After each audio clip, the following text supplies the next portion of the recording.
Stink of Film Bros with the boys.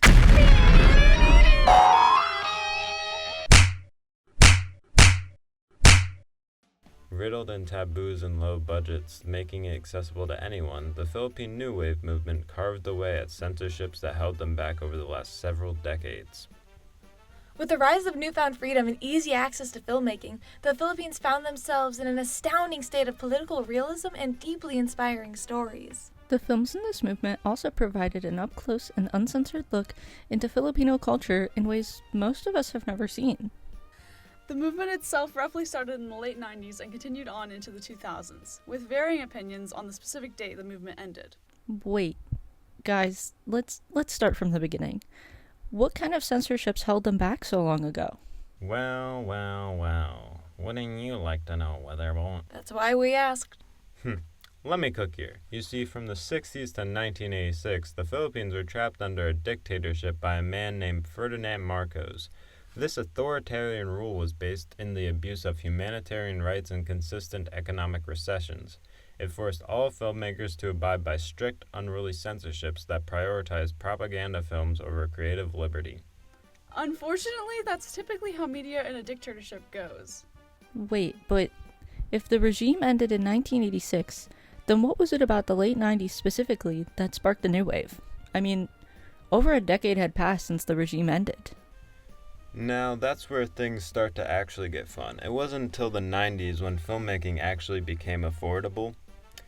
In impoverished regions still recovering from recessions of the regime, the bulky thousands of dollars worth of equipment was something only monopolized studios could afford. But with digital cameras, almost everyone had the open opportunity to let their creativity and political rage fly. Wasn't the first film Still Flies? I thought it was Still Lives. It was made in 1999, right? Yeah, Still Lives, 1999, directed by John Red. It's considered to be the starting point of all things Philippine New Wave. While it's nowhere to be found on streaming right now, at least without giving yourself some major viruses, the film's description reads, An intriguing look into the world of drugs and crime dynamically moves through the lives of the different characters, the drug lord Tang, his minions, the police, and customers.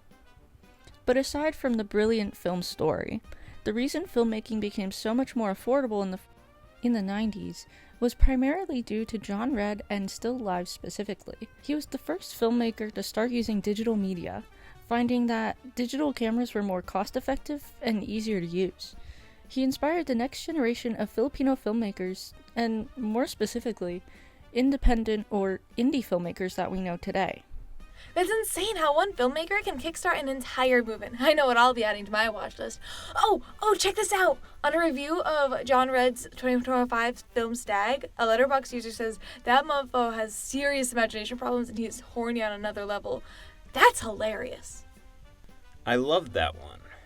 I bet you wrote that review, huh? I meant the other one. Another interesting thing to know about the movement is the 2005 movie, The Blossoming of Maximo Oliveros. It quickly establishes themes that were taboo for the time, including the main character being a queer boy. He is very open about himself despite the teasing from his peers. His family loves and accepts him. Living in a poor family where both his brother and father are thieves, it immediately touches on the struggles of the impoverished in the queer experience. It's a beautiful tale about redemption, familial adoration, and innocence. Neat. Who directed it? Orias Solito. It was actually his debut film. One of my favorite aspects of this movie is the familial bond between Maximo, his brothers, and his father. Despite so many others pestering Maximo, his family showed unyielding support. It really is a beautiful story. And then there's this name beside Oreo Solito. Is that your tribal name? Yeah, that's my tribal name. What is it? Can you It's share Kanakan Balintagos. Okay. Yeah, so when I attend indigenous film festivals, actually the indigenous filmmakers knows me as Kanakan. They always Kanakan. because Kanakan means the blogan hunter. Okay. And Balintagos is like the truth. So I'm like a hunter for truth. Okay. And shaman dreamt my tribal name. Okay. That's really cool. Wait, I'm curious. So if Still Lives and The Blossoming of Maximo Oliveros are notable to the movement, but they're so different, what exactly is the criteria for a film to be considered part of this movement? That's actually a great question. Films considered to be a part of the Philippine New Wave movement typically have a strong focus on political or social issues, with a lot of non-linear storytelling, more experimental than typical Philippine cinema, and unfamiliar narrative structure. However, not all films from this movement will meet all of these criteria.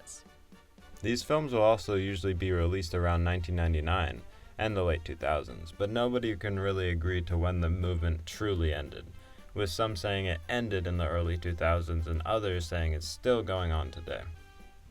I wonder why people are so divided on this.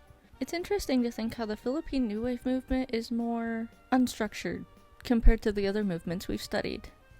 Wait, you guys are studying? I take that as a no. Anyways, the Philippine New Wave movement changed the way we view both Philippine cinema and cinema as a whole. From inspiring a digital filmmaking generation to exploring taboos in a time of immense censorship. Not to mention, changing how global audiences view international cinema. The Philippine New Wave was a major stepping stone for the way cinema thrives today. See you next time! The Stink of Film Bros with